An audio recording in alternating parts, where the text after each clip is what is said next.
ওটা দিবেন। আপনি চেয়েছেন 10 লক্ষ টাকা, কিন্তু এটা আপনার জন্য ক্ষতিকর। 10 লক্ষ টাকা দিলে আপনি বিপদে পড়ে যাবেন। এটা আল্লাহ জানেন, আপনি জানেন না। আল্লাহ দেন না আপনাকে। আল্লাহ আপনাকে এর চাইতে ভালো কিছু দিবেন। যেমন এমনটা হতে পারে যে আগামীকালকে আমার একটা বিপদ ছিল, যে বিপদটা থেকে উদ্ধার হওয়ার জন্য 10 লক্ষ টাকারই প্রয়োজন ছিল। আগামীকালকে আমার বিপদ আছে, এটা তো আমি জানি না, কেউ তো জানি না। আমি যে আল্লাহর কাছে 10 লক্ষ টাকা পাবো, আল্লাহ আমাকে 10 লাখ টাকা দাও। তা আগামীকালকের বিপদের সময় আমার 10 লক্ষ টাকা প্রয়োজন ছিল। আল্লাহ যদি দিতেন, আগামীকালকে বিপদ আমি পড়তাম আর এই 10 লক্ষ টাকা খরচ হয়ে যেত, আমার কোনো লাভ ছিল? বরং আরো কষ্ট। আল্লাহ রাব্বুল আলামিন আপনার এই 10 লক্ষ টাকা চাওয়ার কারণে ওই আগামীকালকের 10 লক্ষ টাকার বিপদটা দূর করে দিয়েছে। এটা হলো দ্বিতীয় নম্বর পদ্ধতি। দোয়া কবুলের 3 নম্বর পদ্ধতি হলো, আল্লাহ আপনি যা চেয়েছেন এটা না দিয়ে এর সওয়াব আল্লাহ আপনাকে দিয়ে দিবেন।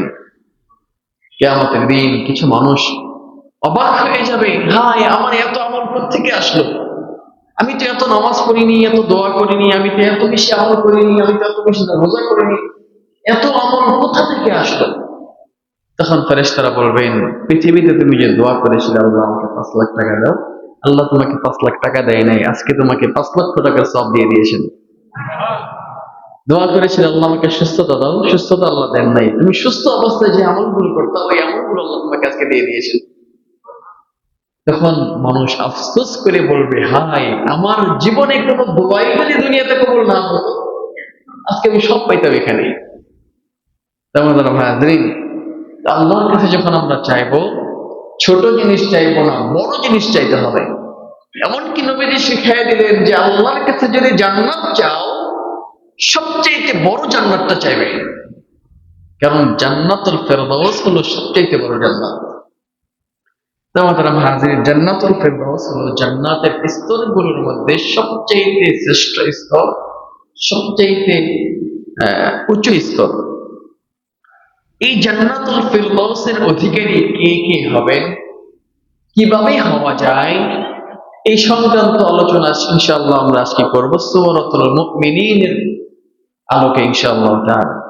আল্লাহ সুবহানাহু ওয়া তাআলা জান্নাতুল ফেরদাউসের অধিকারী যারা হবেন তাদের কিছু গুণাগুণ উল্লেখ করেছেন, যে এই কাজগুলো, এই বৈশিষ্ট্যের অধিকারী যারা হবে তারা কাল কিয়ামতের দিন জান্নাতুল ফেরদাউসের অধিকারী হবেন। আল্লাহ রাব্বুল আলামিন বলেন, ক্বাদ আফলাহাল মুমিনুন, ঈমানদাররা সফল কাম হয়েছে। সফলতার জন্য প্রথম শর্ত হলো ঈমান, বিশ্বাস। সফলতার জন্য প্রথম শর্ত হলো ঈমান। ঈমানদারগণ, মুমিনগণ, মুসলমানগণ সফল কাম হয়েছে। সফলতা কাকে বলে? আমাদের এক একজনের কাছে সফলতার সংজ্ঞা, পরিচয় এক এক রকম। আমরা কেউ বিসিএস ক্যাডার হইলে আমরা মনে করি সে সফল কাম হয়ে গিয়েছে। কেউ ভালো কোনো পোস্টে চাকরি পাইলে আমরা তাকে সফল মনে করি। কেউ ব্যবসা বাণিজ্য করে ভালো ব্যবসায়ী হয়েছে, ভালো বাড়ি গাড়ি করেছে, তাকে আমরা সফল মনে করি, সে সফল হয়ে গিয়েছে। কেউ ভালো ফসল ফলিয়েছে, ভালো দামে বিক্রি করেছে, আমরা তাকে সফল কৃষক বলি। এগুলো প্রত্যেকটা নিজ নিজ জায়গায় সফলতা, কিন্তু প্রকৃত সফলতার সংজ্ঞা আল্লাহ রাব্বুল আলামিন তার কালামে পাকে ইরশাদ করেছেন। প্রকৃত সফলতা হলো ফামান যুহযিহা আনিন নার ওয়া উদখিলাল জান্নাহ ফাকাদ ফাজ। যে ব্যক্তি জাহান্নাম থেকে মুক্তি লাভ করলো, জান্নাতি হতে পারলো, ওই লোকটাই প্রকৃত সফল কাম হতে পেরেছে।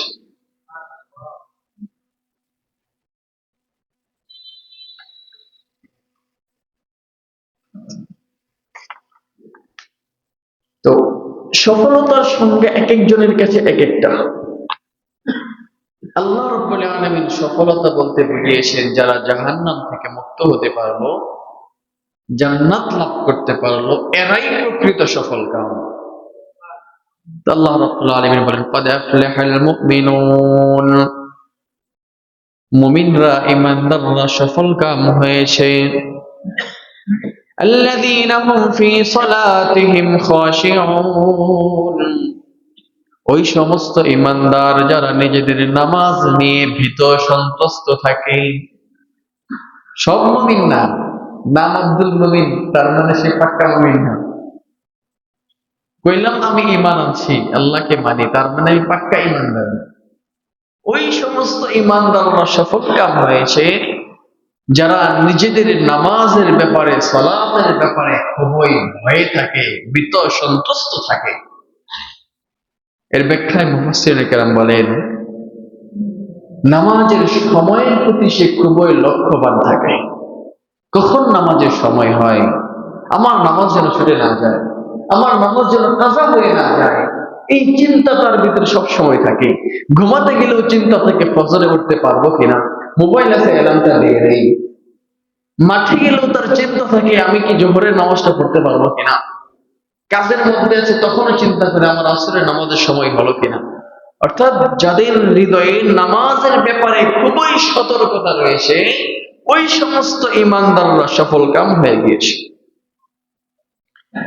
2 নম্বর গুণ আল্লাহ বলেন, ওয়াল্লাযীনা হুম আনিল লাগবি মুরিদুন।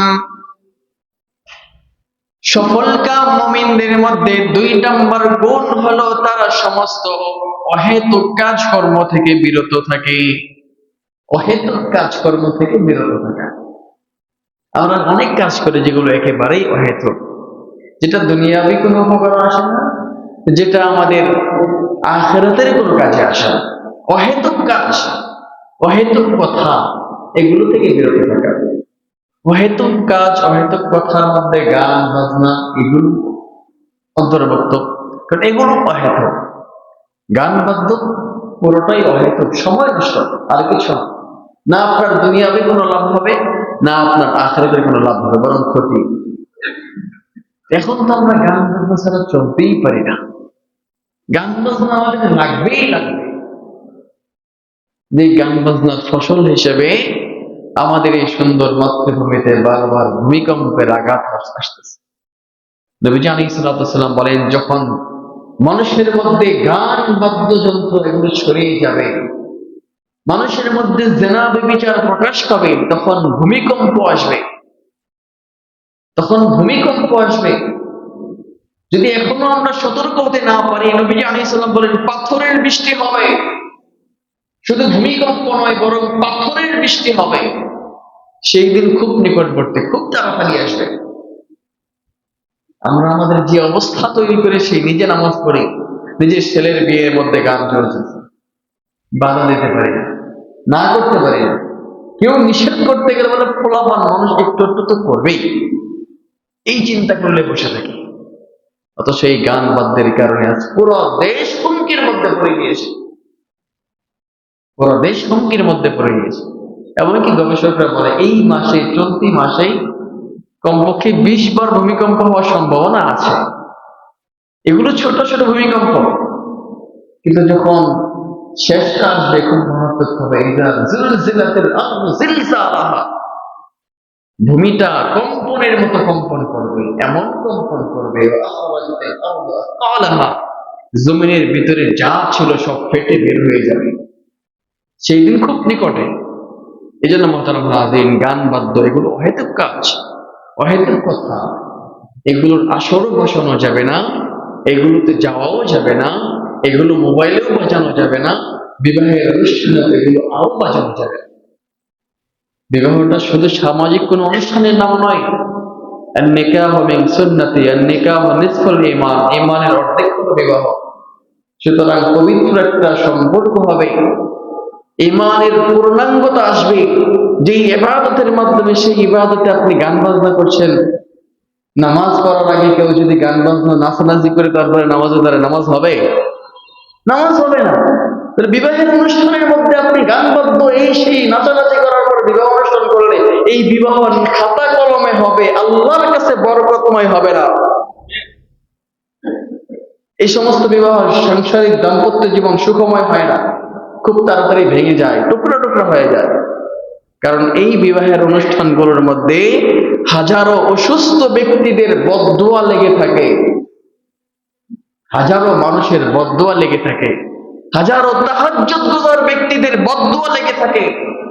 রাত্রে 3টার সময় ব্যক্তি উঠেছে তাহাজ্জুদের নামাজ পড়বে, আর আপনি ধুমধাম গান বাদ্য শুরু করলেন, বিবাহের অনুষ্ঠান করছেন, ওই তাহাজ্জুদ গুজার ব্যক্তিকে আপনার জন্য ভালো দোয়া করবে? সে হয়তো মুখ ফুটে বদদোয়া করবে না বুজুর্গ হওয়ার কারণে, কিন্তু অন্তর থেকে আহ শব্দটা আপনার সংসারকে জ্বালায় পড়া শেষ করে দেবে। দিন গান বাদ্য থেকে আমাদেরকে বেঁচে থাকতে হবে। তার মানে যাত্রা ভালো করা যাবে? এই যে শীতের সিজনে যাত্রা ভালো করা যাবে? এগুলো করা যাবে না। যারা করতে চায় তাদেরকে বাধা দিতে হবে।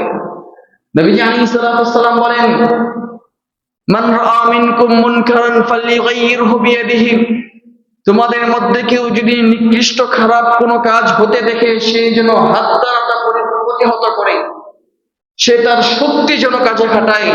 প্রয়োজনে লাঠি মারতে হবে, প্রয়োজনে তার কলার চেপে ধরতে হবে, প্রয়োজনে তার টুটি চেপে ধরতে হবে, এরপরও তাকে থামাইতে হবে।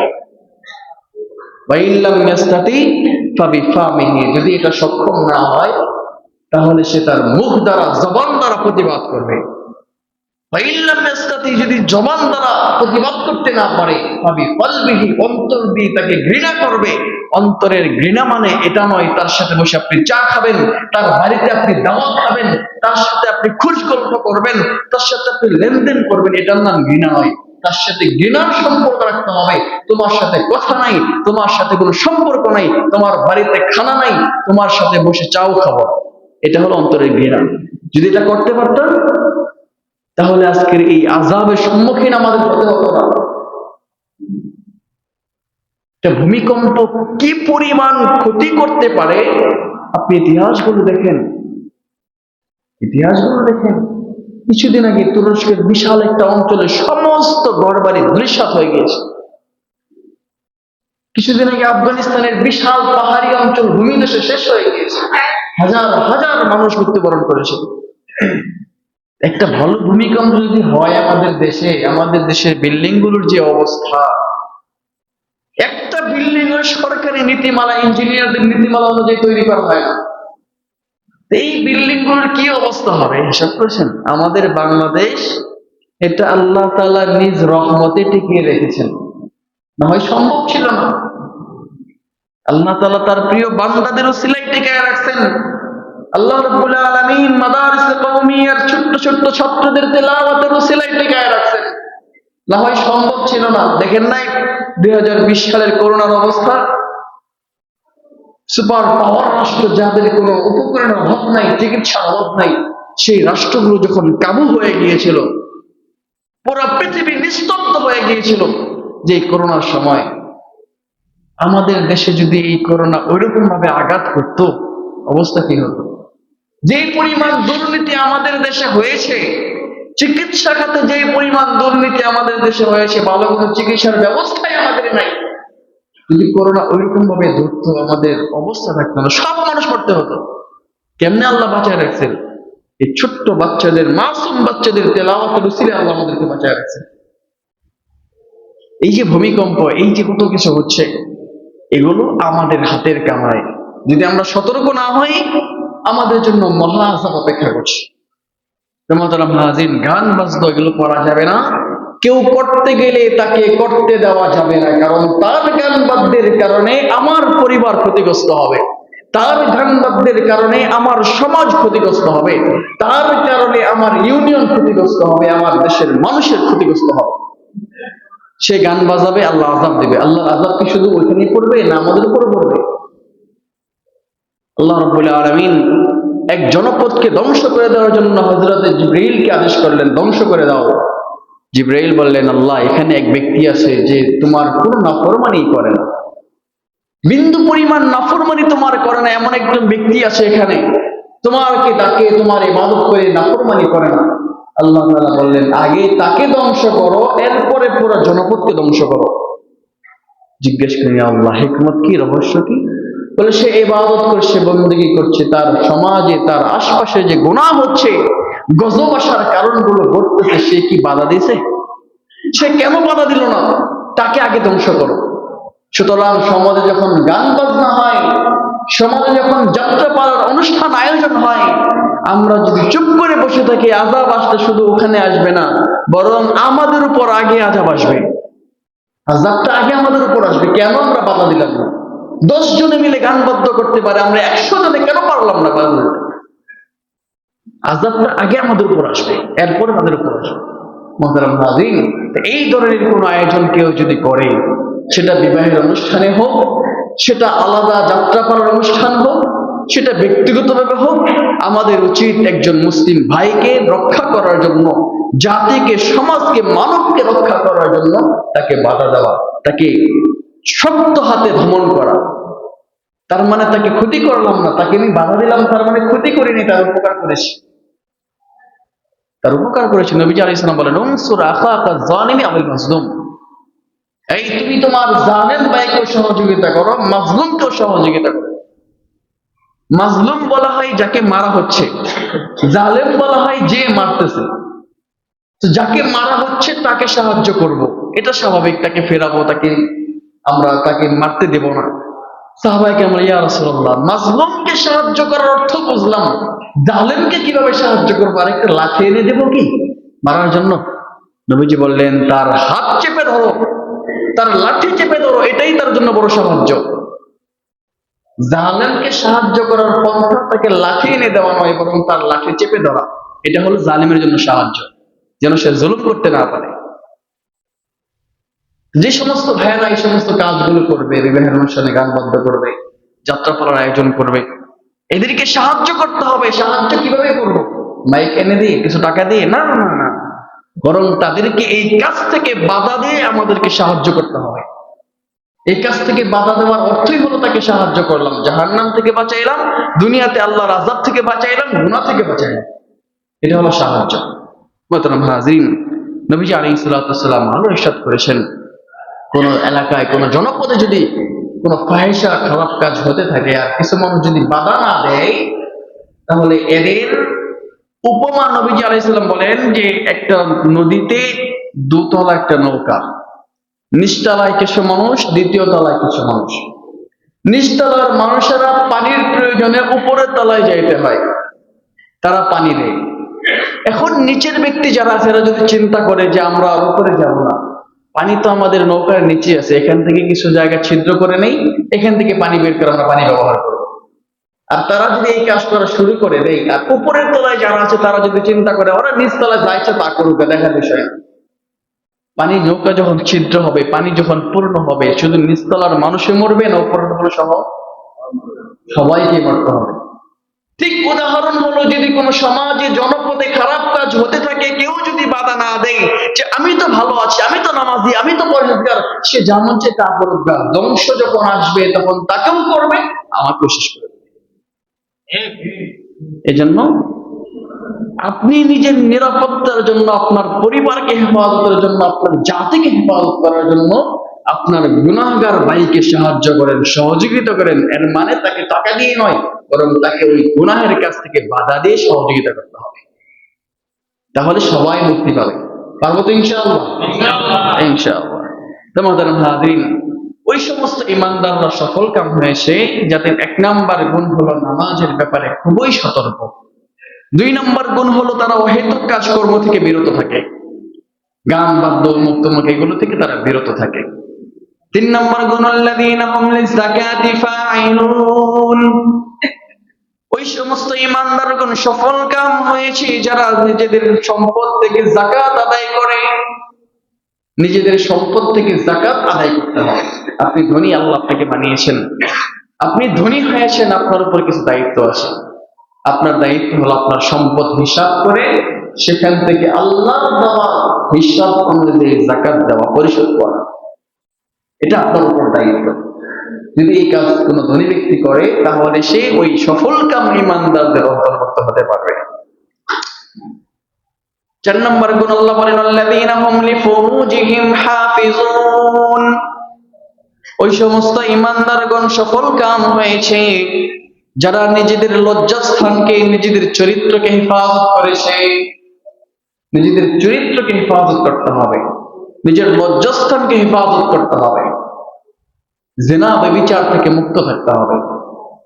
জিনা শুধুমাত্র লজ্জাস্থানের মাধ্যমেই হয়, ব্যাপারটা এমন নয়। চোখের মাধ্যমেও জেনা হয়, এটা হলো চোখের জেনা। হাতের জেনা হলো স্পর্শ করা, চোখের জেনা হলো দেখা, কানের জেনা হলো শ্রবণ করা, অন্তরের জেনা হলো অনুভব করা। এই সমস্ত জেনা ব্যভিচার থেকে মুক্ত থাকতে হবে। চোখ দিয়ে পরনারীকে দেখা যাবে না, কান দিয়ে পরনারীর হারাম শব্দ শোনা যাবে না, অন্তর দিয়ে কোনো পরনারীকে নিয়ে খেয়াল ধারণা করা যাবে না, অনুভব করা যাবে না, এবং হাতের মাধ্যমে কোনো পরনারীকে স্পর্শ করা যাবে না। মুহতারাম হাজিরিন, আল্লাহ বলেন ওয়াল্লাযীনা হুম লিফুরুজিহিম হাফিজুন, তারাই সফল কাম হয়েছে যারা নিজেদের লজ্জাস্থানকে হেফাজত করতে পেরেছে। ইল্লা আলা আসওয়াজিহিম, তবে তাদের বিবাহিত স্ত্রীদের ব্যাপারে ভিন্ন। আও মা মালাকাত আইমানুহুম, এবং তাদের কেনা দাসীর ব্যাপারে ভিন্ন। দাস দাসীর একটা প্রচলন ছিল পূর্বে জামানায়।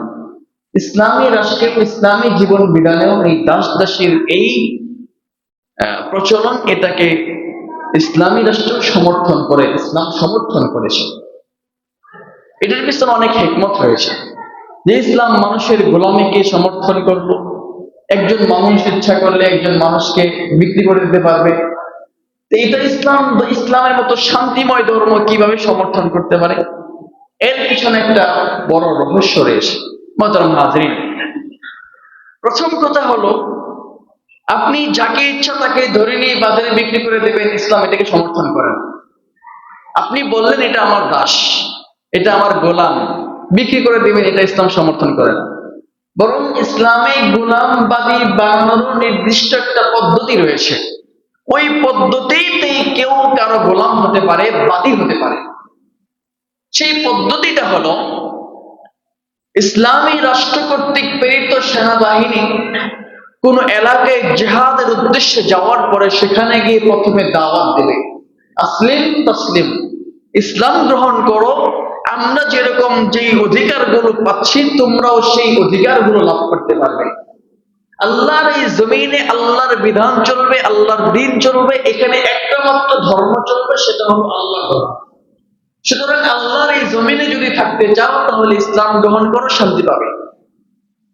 এক নম্বর দাওয়াত। যদি তারা ইসলাম গ্রহণ করে নেই, তাহলে ওই এলাকার কোন ব্যক্তিকে আপনি জোরপূর্বক ধরে নিয়ে বাজারে বিক্রি করতে পারবেন না।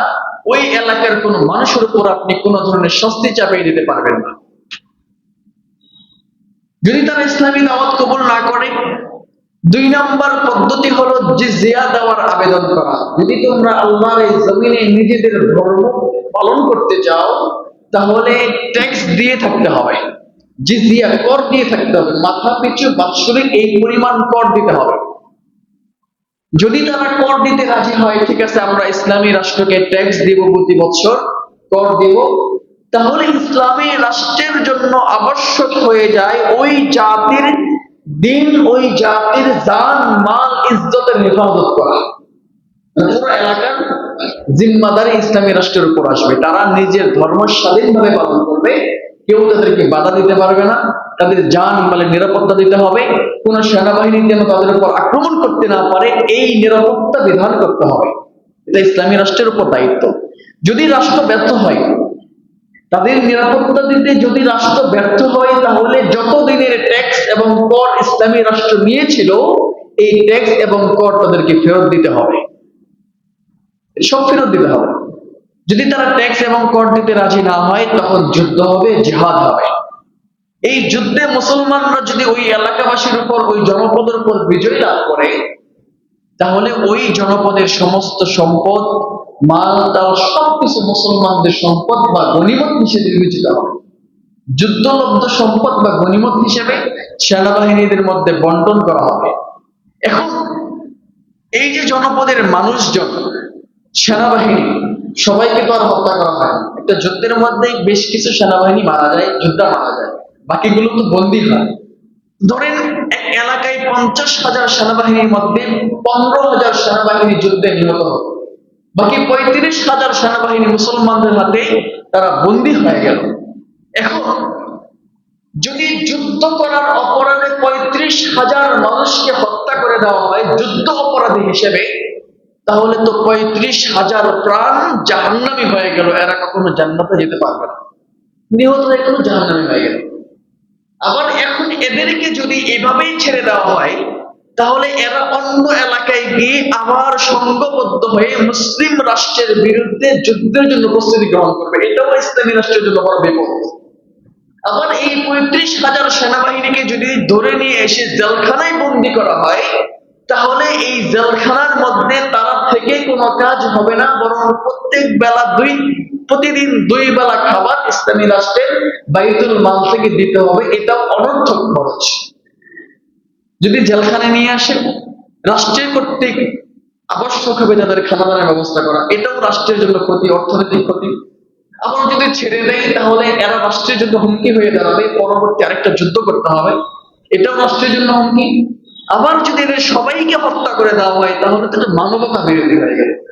যে মানবতা বিরোধী কাজগুলো করেছিল 12 শতাব্দীতে বা 1200 সালের দিকে চেঙ্গিস খানের মঙ্গল বাহিনী, তারা যেই জনপদের উপর আক্রমণ করত, সেখানকার ছোট্ট থেকে নিয়ে বৃদ্ধ পর্যন্ত সবাইকে হত্যা করে ফেলত। এটা মানবতা বিরোধী এক কাজ, যেটা বর্তমান সময়ের সবচেয়ে বিষাক্ত ইসরায়েল ফিলিস্তিনে করতেছে। নিরপরাধ মানুষদেরকে তারা হত্যা করতেছে, নারী এবং শিশুদেরকে তারা হত্যা করতেছে।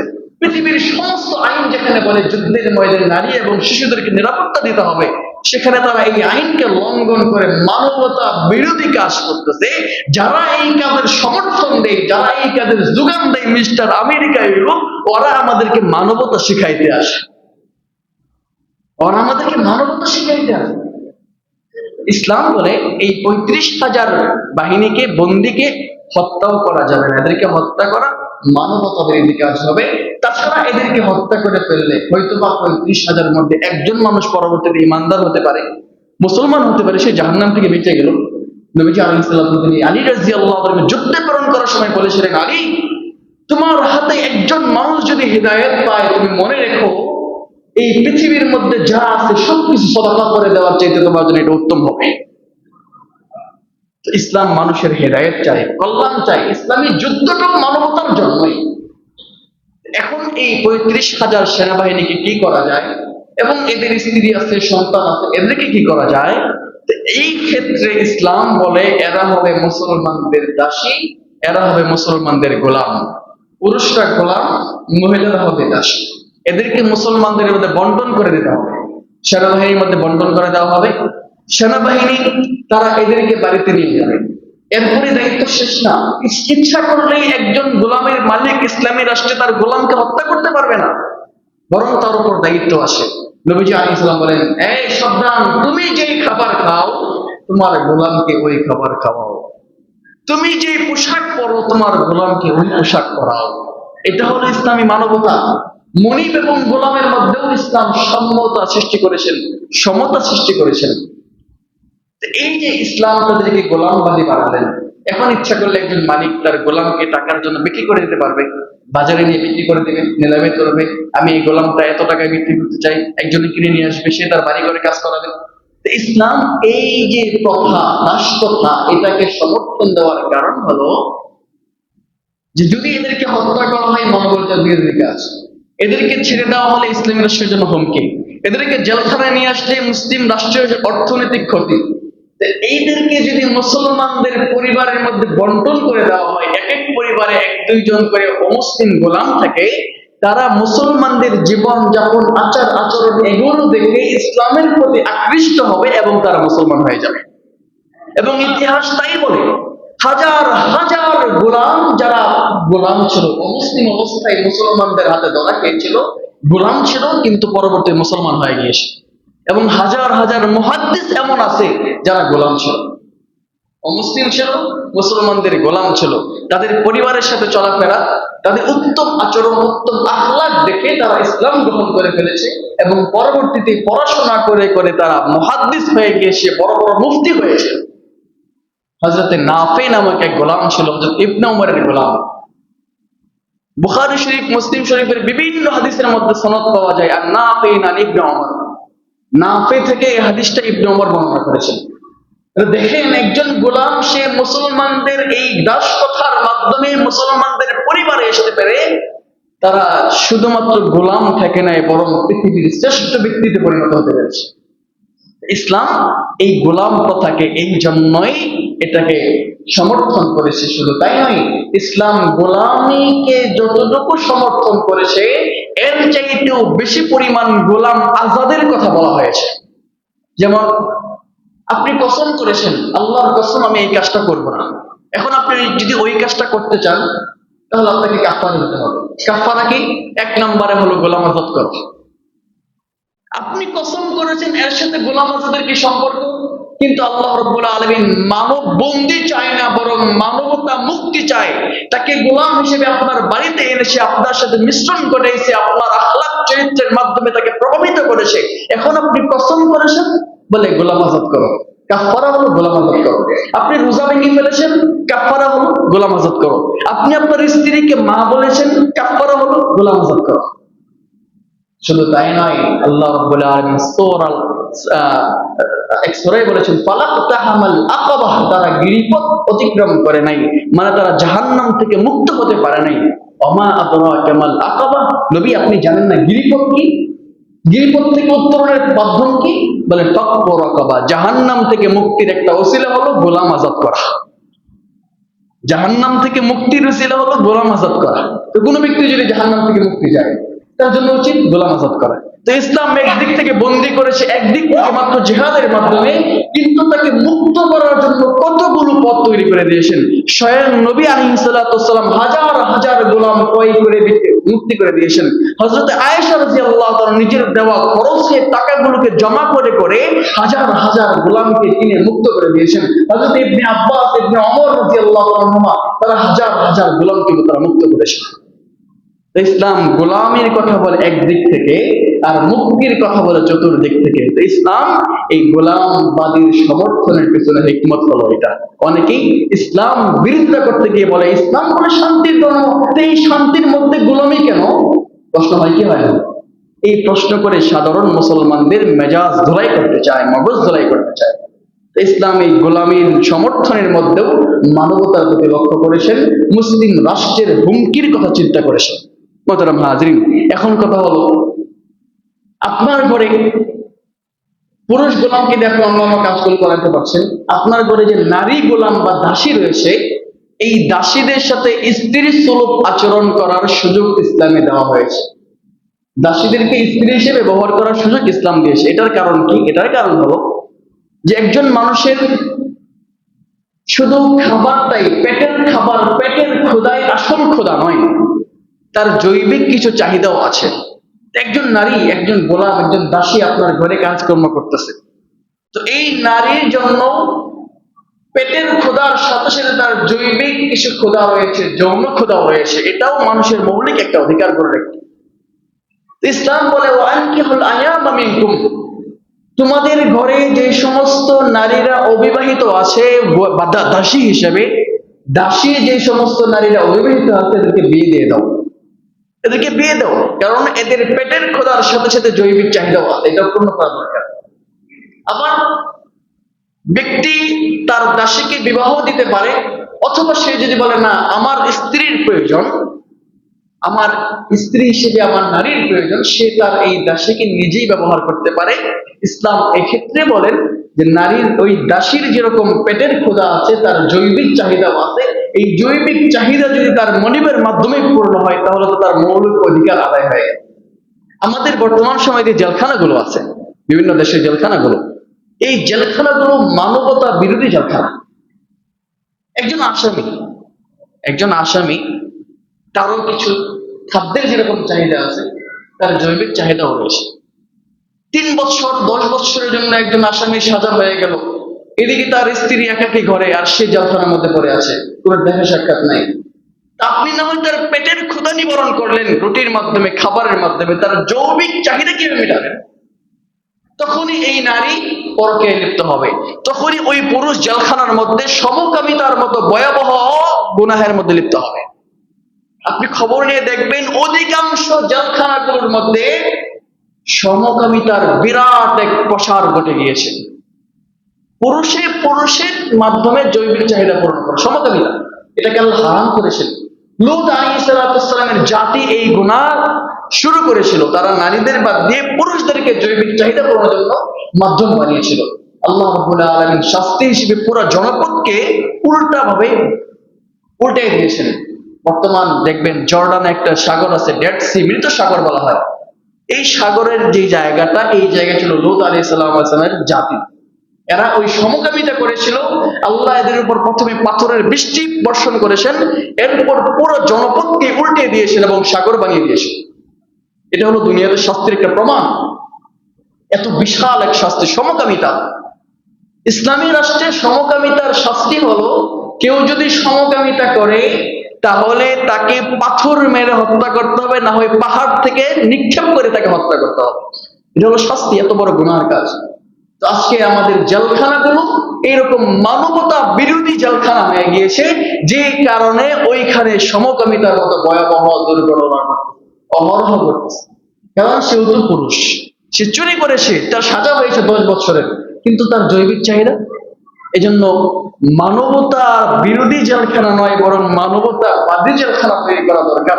অপরাধী সে অপরাধ করেছে, তাকে শাস্তি পেতে হবে। তার ওইখানে একটা ঘর বানানো দরকার, যেখানে তার স্ত্রীর সাথে একান্ত সাক্ষাৎ করতে পারবে, তার জৈবিক চাহিদা পূরণ করতে হবে। জেলখানার মানে এটা নয় যদি তাকে আপনি শাস্তি দিয়ে দিলেন, বরং জেলখানাটা এমন হওয়া দরকার যেখানে তার সংশোধন হবে। চোর জেলখানায় গিয়েছে চুরি করে, বের হয়ে যদি চুরি করে তাহলে সংশোধন কি হলো?